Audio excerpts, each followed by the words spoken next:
River Revival, Working Together to Save the Minnesota River, is brought to you by the Minnesota Agricultural Water Resources Coalition, 15 farm organizations working together to improve water quality in the Minnesota River and throughout the state.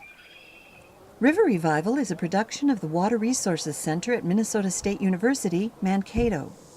Additional funding provided by the Minnesota River Board, the Minnesota Valley National Wildlife Refuge and U.S. Fish and Wildlife Service, the Agricultural Drainage Management Coalition, the Minnesota River Valley Audubon Chapter, Barr Engineering Company, the Friends of the Minnesota Valley, and the Minnesota Valley Trust. In the rapids, if you fall out, just stand up. Come on down to the river. These are all students from Montevideo High School. Come on down with me. We're gonna go down the Lackapaw River from Dawson to Lackapaw County Park. Come on down to the river. It's great just to get out on the river. Running wild and being free. Look at the beauty we have here. Come on down to the river. If you haven't been there, then you can't appreciate it the way you can if you paddled it, if you've seen all the wildlife that live on the sides. Come on down to the river. Running wild and being free. Butch Halterman teaches high school biology in Montevideo. Every summer since the early 1990s, he has taken students canoeing and camping on the rivers in the Minnesota River Valley. What I wanted to do was inspire a new generation of young ecologists that understood the river and how important it is to us. About the same time, Butch also helped start an organization in Montevideo called CURE, Clean Up the River Environment. This is CURE's 19th annual banquet. I remember our very first meeting, it was Butch Halterman stood up and said, I have a band, we can play down by the river and we can raise money, and so boom, that's what we did. So we had our first river revival.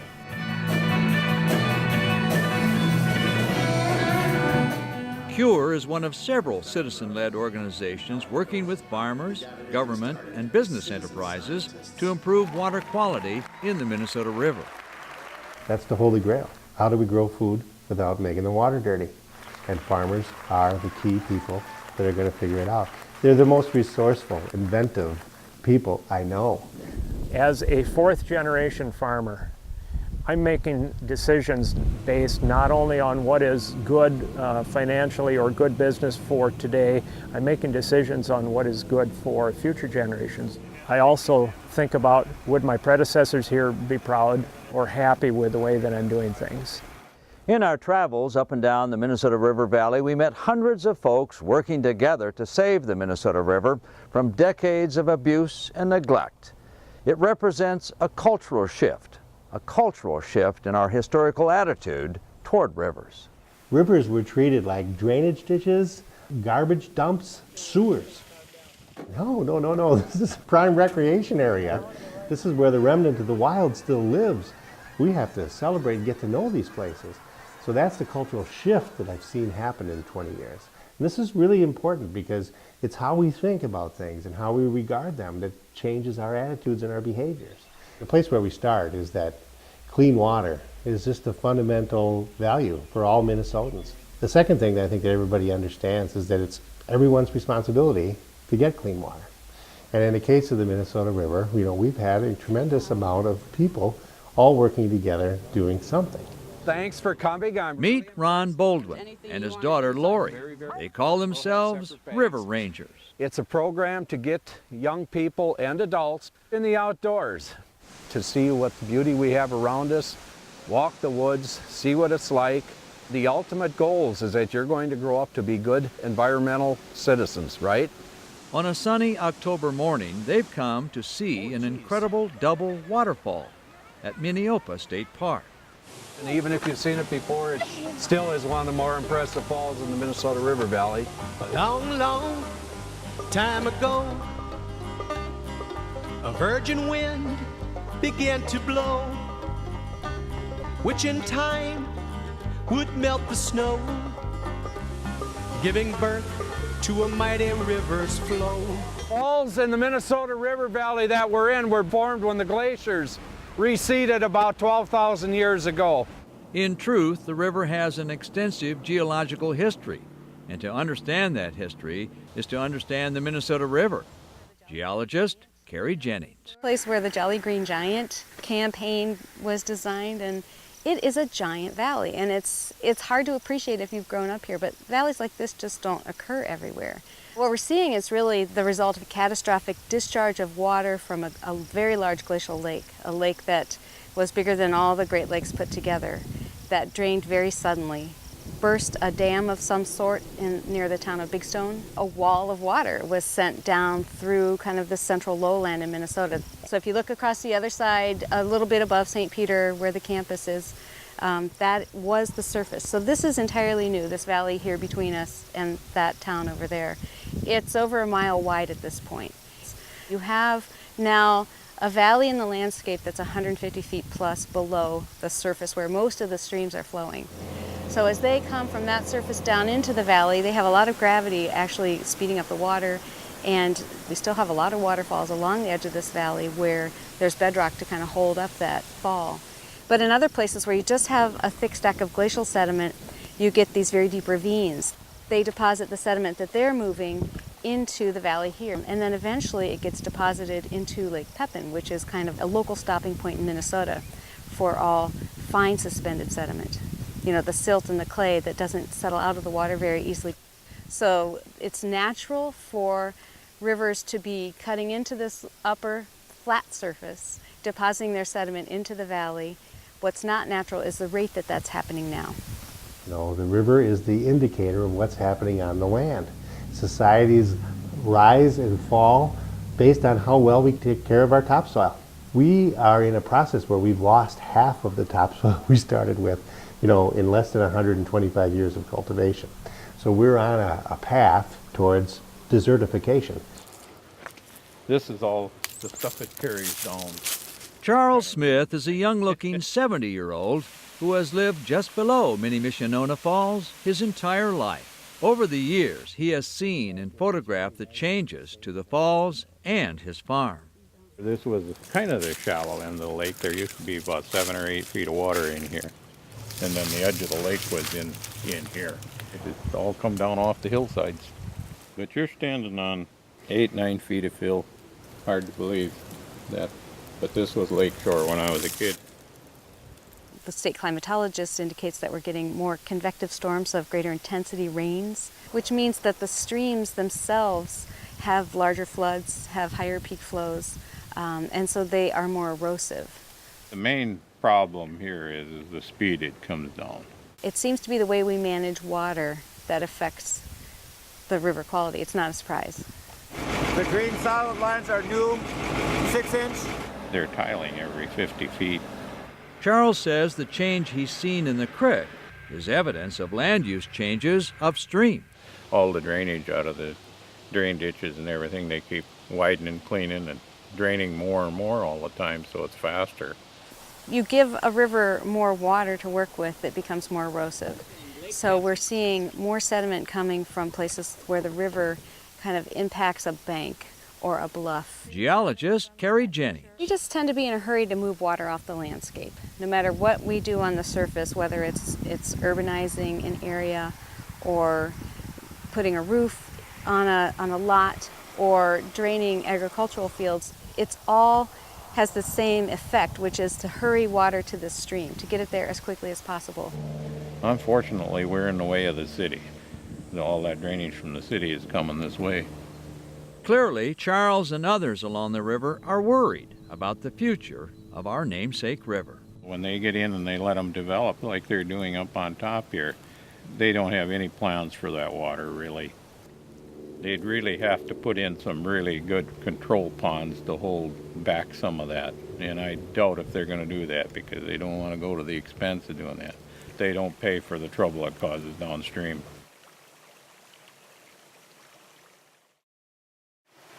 Minnemissionona Creek has troubles, as we've seen, but it's not the only tributary of the Minnesota River with serious problems.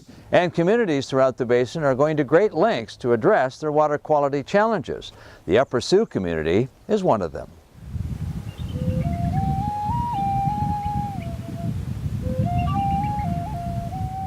The Upper Sioux community is on the Minnesota River near Granite Falls. Megan Ulrich is the community's water quality specialist. Today, she's headed to Hazel Creek, which meanders through the reservation on its way to the Minnesota River.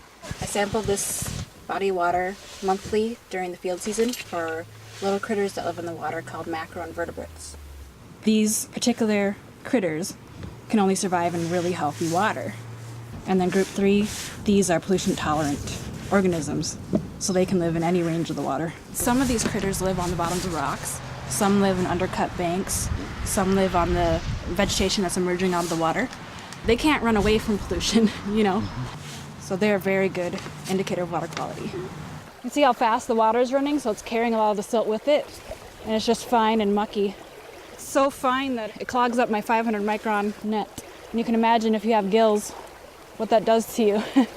It's easy to think of pollution as being like, oh, a chemical in the water like mercury or bacteria, but you know, when we're getting really big rain events and the water is really flashy and we have a large volume of water flowing through the river at once, that's a form of pollution. And when you have a lot of suspended sediment, that's another form of pollution. When you have so many different impacts, I think there's kind of like a perfect storm for all the life that's in the water. Growing up along the Minnesota River, the water was clear and, you know, you could see the bottom of the river. Carrie Schomer is an elder in the Upper Sioux community. She was born in a village along the river and has been an eyewitness to the river's changes. Where I lived along the river bottoms down there, we used to go swimming in it. The turtles, you know, they would, you know, sometimes they would just come up and they'd be looking at you, you know, and then they'd go down. And for 20 years, Carrie was a professor of the Dakota language at the University of Minnesota. Sota means, you know, that's clear. Minnesota. The translation for that is the reflection of the sky in the water. They translate it as the sky blue waters. And you know that the river is not sky blue anymore. It used to be. This is just nuts to see the devastation on this bank and here, and just how many, you can see how many trees have come down because the bank's gone. The Water Resources Center at Minnesota State Mankato also keeps tabs on Hazel Creek and the entire Minnesota River Basin. We're involved with river and lake studies, monitoring water quality, looking at chemistry and biota. Water Resource Center, the SCOT. The center collects data and publishes a report on the trends in water quality. We do the State of the Minnesota River Report, which comes out every 2 years. There are some trends that are improving, like phosphorus. We also know that some trends are static, like mussels. Mussels, at one stage in their life, have to live in the gills of fish and amphibians because of the way they live and that they are filter feeders and travel on the bottom of the body of water. They're very sensitive to pollution and siltation. Oh, and I brought some of my mussel shells collected previously. We happen to know that many mussels are locally extinct in the Minnesota River. At one time, historically, there was 42 mussels found in the Minnesota River Basin. Now we only find 23. But we also know that that 23 has been fairly stable for the last 10, 15 years. And some trends like nitrates, we know that they're rising. Green algae usually indicates too much nitrate nitrogen in the water. Take Lake Titlow, a shallow prairie lake near Gaylord in Sibley County. For decades, it has not been swimmable or fishable. I'm gonna grab my old rod and reel. I'm headed out towards the lake. Important plans I have to make. There is some runoff from the city, but most of the water in Lake Titlow comes from streams on the west side of the lake that have been turned into agricultural drainage ditches. Geologist Bryce Hoppy. The city itself has gone to extraordinary lengths over the last few years to make sure that their storm sewers don't drain into the lake anymore, right? So today we're here to install the weather and water quality monitoring station in Lake Titlow. The station allows us to link water quality parameters with weather parameters. How fast the rain falls has a lot to do with how much mud washes into the lake.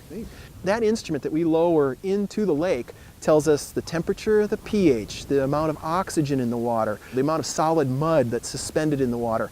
And it's hooked up to that modem, and we can call it up day and night and see what the lake's doing. We first post it on our websites at Minnesota State Mankato for everyone to see, so that people who live in the community can become engaged. You put in 400 milliliters of the ferric. Okay. And I grew up along the Minnesota River, and I'm extremely interested in learning more about this watershed and what is affecting this watershed and what I can do as a citizen to help improve the water quality and improve the environment that I live in. Where, when, and by what processes the nutrients in the mud are washing into the lake. Once we understand that, we'll be able to go attack those problem areas and potentially do something about cleaning up the lake. A lake that's back to being a fishery, a lake that's back to being a waterfall habitat, a lake that can be used for recreation, for swimming and boating purposes. Right now, this lake doesn't meet any of those purposes. Is it possible that this is where we had the news conference in '92? Arnie Carlson said in 1992, we need to be able to swim, we need to be able to fish, picnic, recreate in this Minnesota River Basin. But isn't that beautiful? Frankly, any river being polluted is a disgrace. And from a policy perspective, in terms of governmental management, can agencies work together towards some common goals, knowing full well that there's a lot of give and take? You know, the word compromise is not accepted in all political quarters these days, and that's unfortunate. But I think we have a responsibility with what happens to how we treat the water that flows through our backyards and how it impacts people in other parts of the country. Maybe now we might have the knowledge that we've been acquiring here, the driving force by the community members, plus the financial support from the state in order to actually start doing something about the amount of sediment and the nutrients that wash into this lake.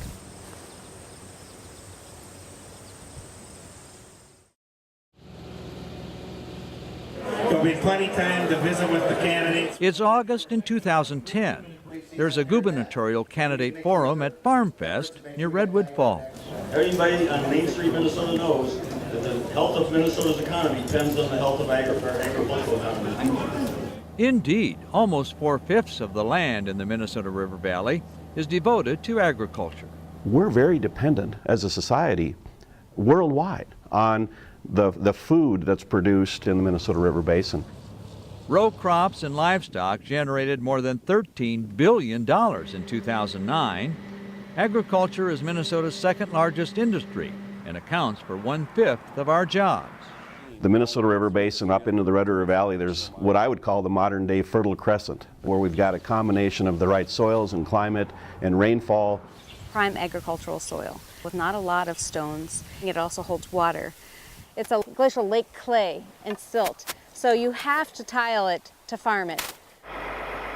Much of our drainage systems that have been installed are nothing more than stormwater removal systems, very similar to what most cities have. It's just a way of moving water off the landscape to make the land tillable. But the faster flow of water from tile drainage has made farming the floodplain risky. Don Halverson used to farm the river bottoms near Montevideo. He experienced firsthand what happens when tiling increases on land upstream. In '52, Benson area, a lot of the farms were half sloughs. That's when they started building ditches and draining all that, and then all that water comes down, and that's why it floods every year. It got so that it didn't pay to put in a crop anymore. This year was all farmland. So Don Halverson decided to quit farming the floodplain and put his land in a conservation program. Make it a wetlands. This way, when the floods, the flood water settles in here and saves it from going into the river or down to the Mississippi. And now see what it looks like. It's a sanctuary for birds and raising fish, deer, or turkeys, or pheasants, or ducks, or if you can hunt it all, you should be able to get something. It's worth a lot to me for the river, for my grandchildren and my neighbors. In the years since he quit farming the floodplain, Halverson and his neighbors have continued working to improve water quality in the river.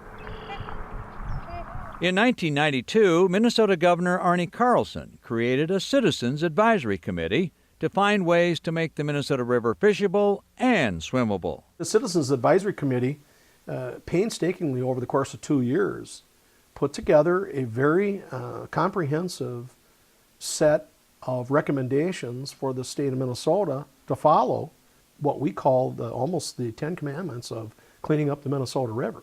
First of them was the river needed to have its natural floodplain restored because there was really no reason to be farming in that floodplain. This is floodland, it's not cropland.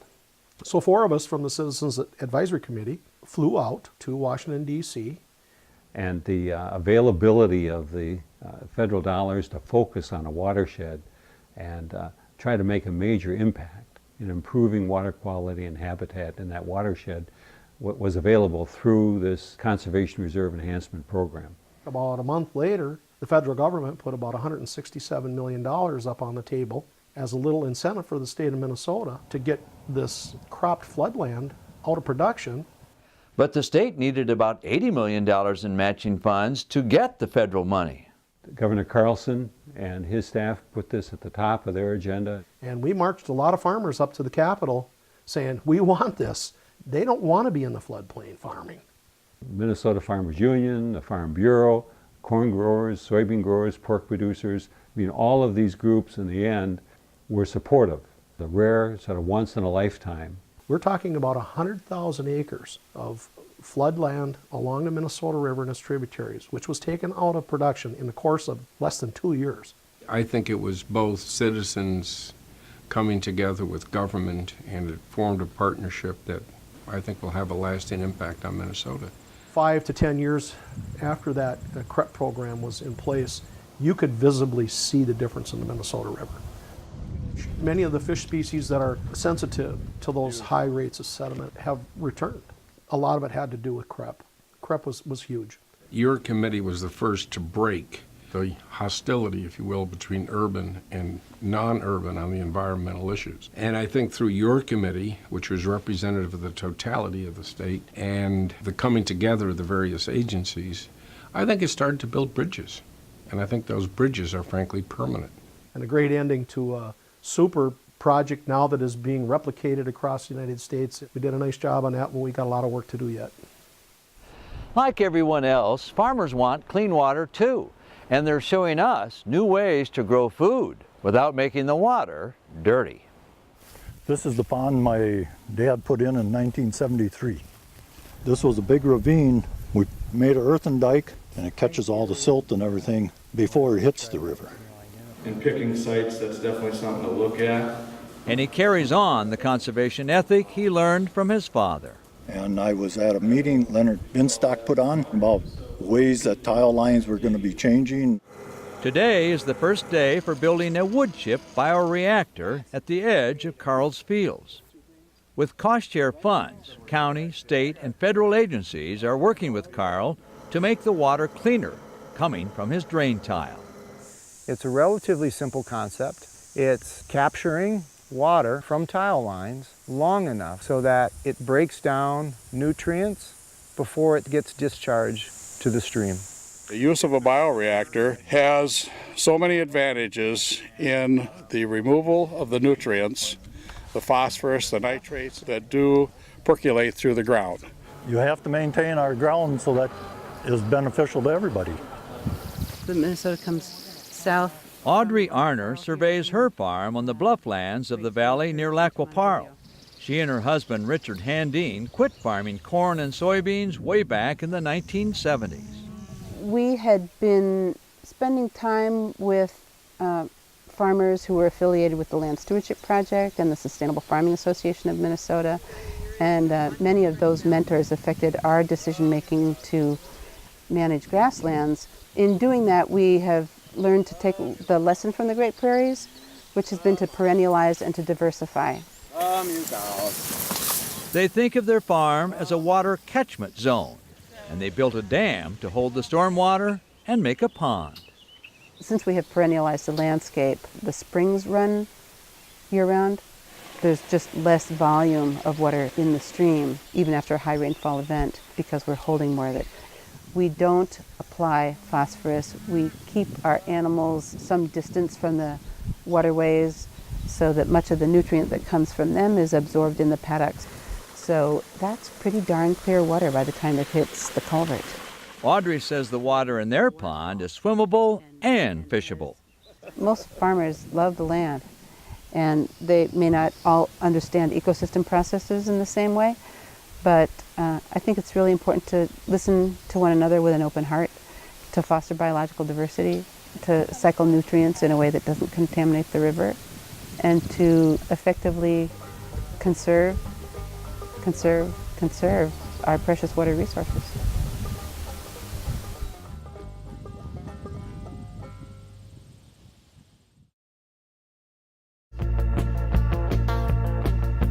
It's time we all understand that it's what we do on land that makes our water what it is today.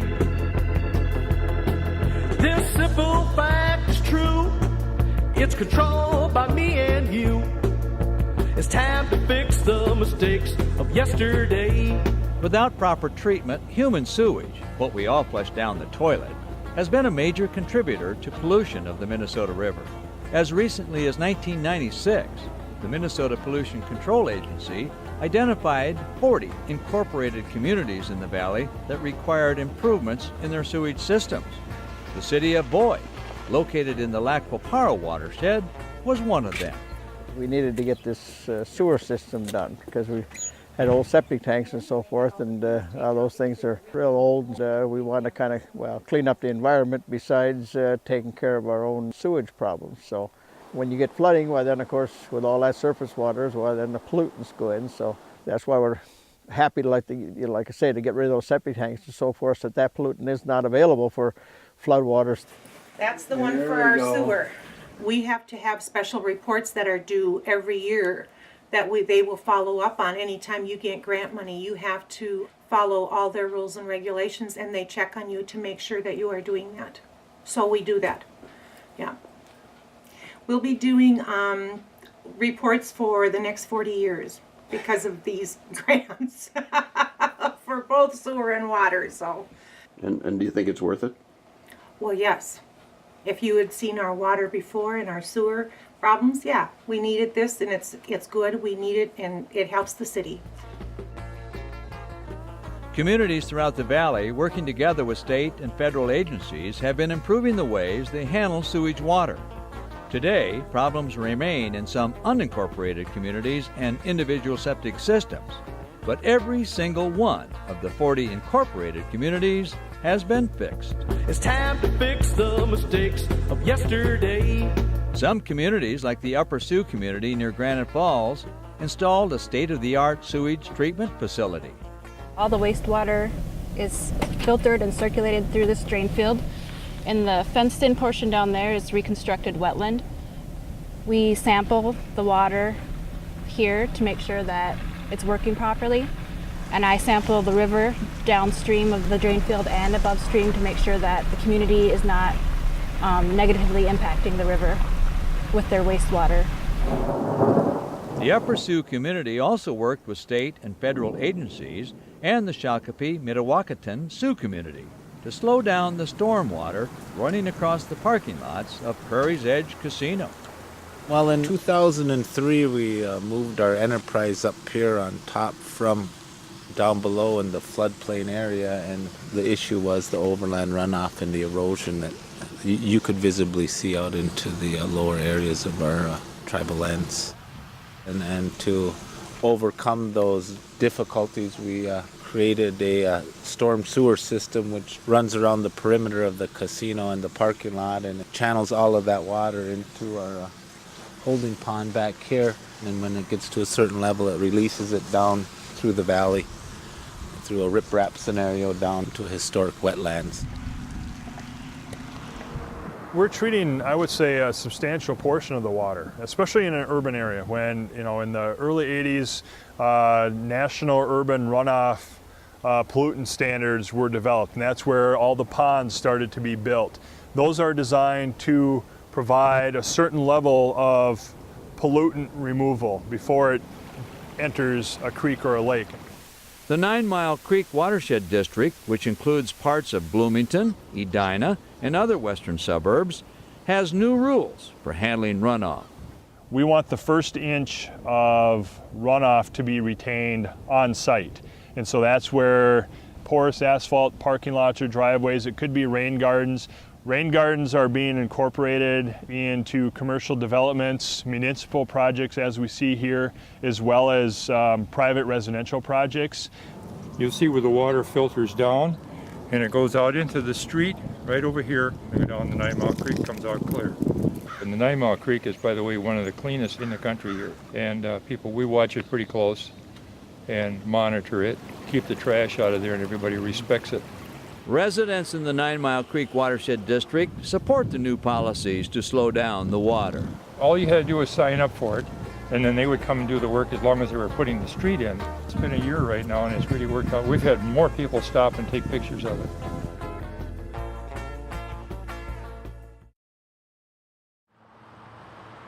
The Minnesota Valley National Wildlife Refuge was one of the first created in an urban area. This 14,000-acre expanse of green space, from Fort Snelling to Belle Plaine and beyond, was the creation of citizens working together with public officials, agency professionals, and willing landowners. Well, it all goes to the Minnesota River. So. We learned the story last summer when the Refuge Visitor Center was reopened after construction to make it one of the most energy-efficient public buildings in Minnesota. Well, I'd like to welcome you all this afternoon to Minnesota Valley National Wildlife Refuge. Together with the Mississippi National River Recreation Area are two priceless treasures in our metropolitan area. The species variety that's able to live in this valley is amazing. This is our catbird. This is a gray catbird. As children, every Sunday after church, we would spend the whole afternoon in the watersheds looking for virgin prairie, and we were actually cataloging all the plants, mushrooms, trees, birds. You didn't know that? Yeah. Oh yeah, we also brought garbage bags. Yeah, and we picked up garbage. We picked up trash, yep. It's a white-breasted nuthatch.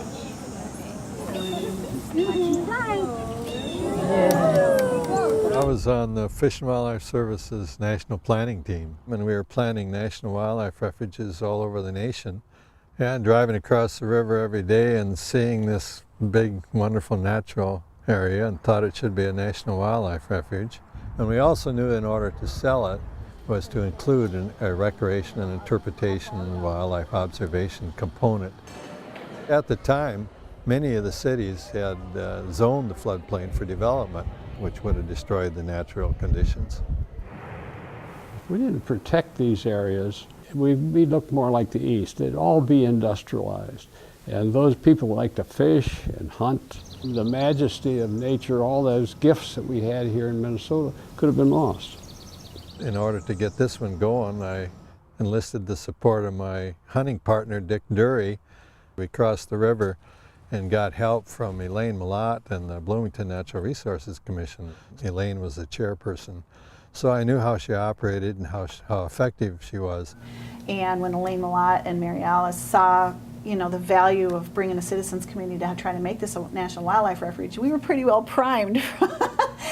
And then Elaine and myself and a few others presented it to Senator Mondale, and he offered to introduce it if we could get endorsement up and down the river. We went to all of the schools in our age range, so all of the senior highs, all of the junior highs. We went up and down the river. We must have made about 30 or 40 presentations getting endorsements. Walking street by street and talking to people about it to get that kind of neighborhood and community support. And it was a really important civic message that we carried to the elementary, junior high, and senior highs was that you can make a difference. People understood the value and the importance of having some natural woodland and natural areas for the native animals that live here. Then we took that back to Mondale and showed him that there was community support, and finally he introduced the legislation after he had a hearing out here. I had the honor of being the one to present the book, The Lorax, to the congressman at that point and asked them to read it because it had a lot of the values and how we felt about the area, that we needed to speak for the trees. I have very pleasant recollections about that hearing. I think it helped. Being a young person, you see the older people there, that for Mr. Oberstar to say that he had an 8-year-old son and that son would read the book to him and explain it to him. It was Congressman Oberstar that really saved the day because he was chairman of the subcommittee in Congress that had to authorize it. I think it's fair to say that there was no serious, powerful opposition to the establishment of this wildlife refuge. It was the area that we needed to protect. The professionals that helped shape it knew what they were doing. But we had enough political muscle with Mondale and Oberstar to get it introduced into Congress and eventually passed. Just think, just over the lip of that airport with the highways going by, and yet tremendous, tremendous wildlife area. And this planet is here for all of us to enjoy, but we need to take care of it in order for it to be there long term. At that time, there wasn't much talk at all about improving water quality. And since then, there's been a lot more attention paid to it. I'm Julie and Mary Alice's daughter. Oh, no kidding. Yeah, so I knew you from a long time. The refuge is sort of a barometer of the health of the Minnesota River. Stormwater, sewage, sedimentation, pesticides, all of that impacts the refuge. Ready? And in a way, the establishment of the wildlife refuge was the first important step in the increased attention to the Minnesota River. The land that makes up the refuge was purchased from willing landowners. Today, through partnerships with the Minnesota Valley Trust and others, the refuge is turning marginal farmland into wetlands. So what we're looking at here today is this is Lincoln Waterfowl Production Area. This was 320 acres that was for sale. And I looked at it and I said, wow. And all these blue outlines here represent what we thought were historic wetlands on this property. There'll be basically about a 45 or 50 acre wetland right in here. And then there'll be about 60 to 80 small wetlands surrounding this area. 1 acre wetland can hold over 350,000 gallons of water. Tremendous storage also happens in these surrounding uplands. These native grasses are 8 or 10 feet deep, these roots. And so they have a tremendous kind of a sponge effect on water quality downstream. One of the main reasons why we're really interested in working with our partners in the Minnesota River watershed is because the heart of the Minnesota actually comes right through Bloomington. And so whenever we're doing work in the Minnesota River watershed, we're in essence improving that water quality, which is 100 miles away downstream. Anything that's done to improve the water quality and environmental quality of the river valley upstream is going to help this refuge as well as the Upper Mississippi refuge, starting at Lake Pepin and going down to the Gulf of Mexico.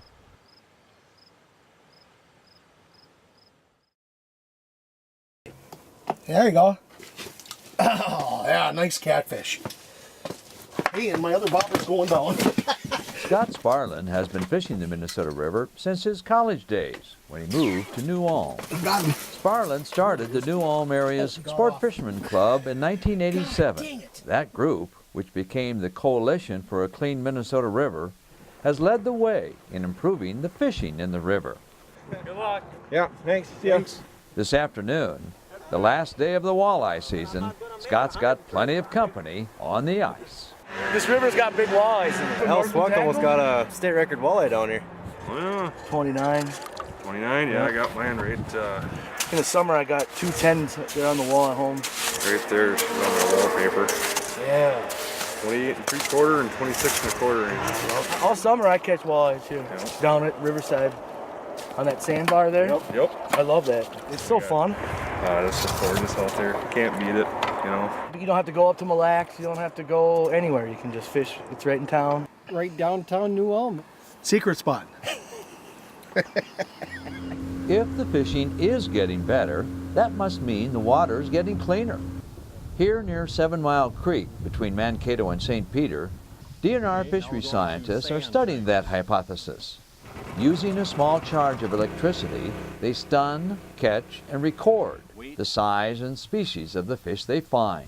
$3.25. From emerald shiners to flathead catfish.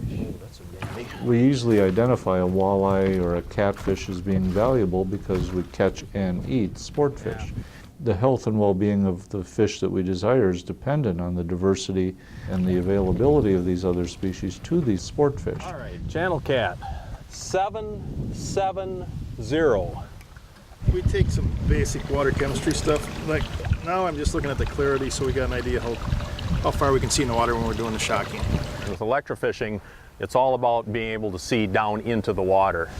And on here it reads 19 centimeters. This goes up to 60. If you can see more than 60, it's really clear, obviously. And 19's so-so. It's not great, but it's not terrible bad either.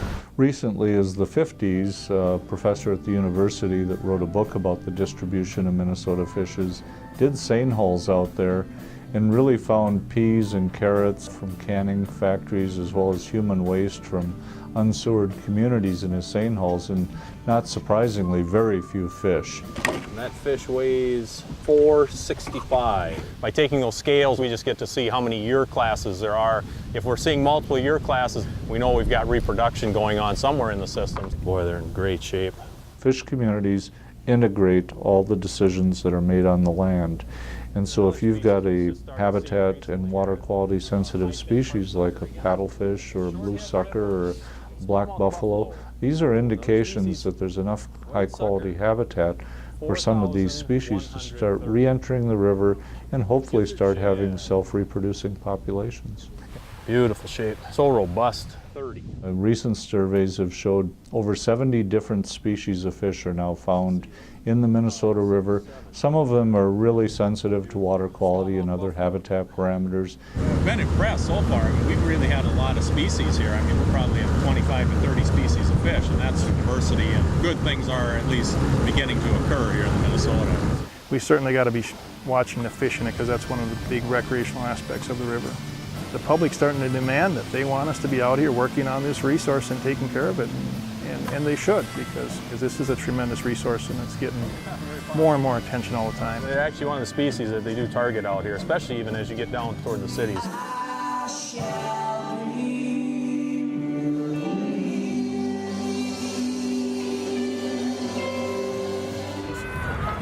I actually got second in the Belle Plaine fishing contest with that one.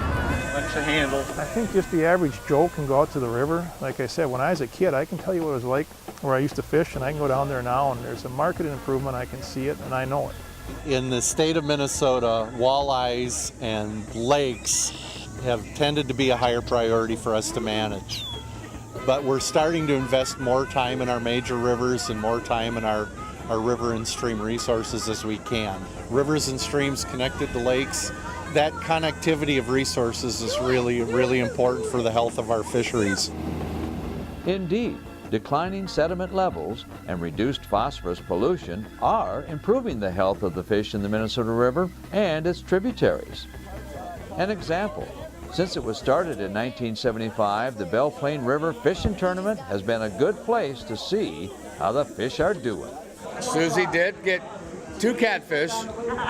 I'm the only one that got catfish. 3 pounds, 10 ounces, and 3 pounds, 4 ounces. We caught a couple little catfish, a couple carp. I've taken second in the past. I didn't catch a catfish that weighed anything. I caught 5 sturgeon. In a unique way, the tournament provides a chance to measure the results of their stewardship efforts. This gentleman right here took first about 1988, 34 and a half. 92, I think, was 42 pounds, 14 ounces. 2007 was 51.9, and 2008 was 50 pounds, 2 ounces. Lee Sunmark works with DNR Fisheries in Hutchinson. For Minnesota, the flathead catfish are really a kind of a world-class trophy fish, and the fish in the Minnesota River are second biggest only to the ones in the Mississippi River. And there aren't many fisheries like this anywhere in the country, let alone the world. The Skelly family and their friends in Belle Plaine turned their love of fishing, Since I was a wee lad, I've been running around there. into a community celebration. We saw too many fishermen from Iowa here, and we thought there should be some more local people fishing. We wanted to bring some attention to the river, and the more attention you have, the hopefully they can clean it up. The biggest fish we have here today is a little over 45 pounds. It doesn't look any bigger now. When anglers bring them in, if they want to keep them, they can keep them up to their license. If they want to just turn them over to us, we take care of them and get them back to the river. The people that care mostly about the fish are the ones that fish for them. So there's a lot more sportsmanship, a lot more people that care for the fish. I think there's some big fish in here. Just got to be lucky to get them. People are way more conscious about how to treat the fish. They bring them in great big tubs and coolers. I think every fisherman's got a designated fish cooler. Maybe some of them put their beer in there first, I don't know. Over the years, people have learned how to fish the river better, and you can see we've got the DNR here now, and they're from the fishery department. We've been working at the Franklin Catfish Derby days for more than 2 decades, and we just thought we'd plug ourselves in here too to be helpful to the tournament and to care for the fish. That's the biggest. Oh my gosh, biggest one. I know.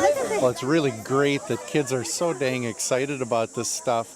We don't want them to handle the fish too much, so there's kind of a balancing act that we do here. How big is the biggest one?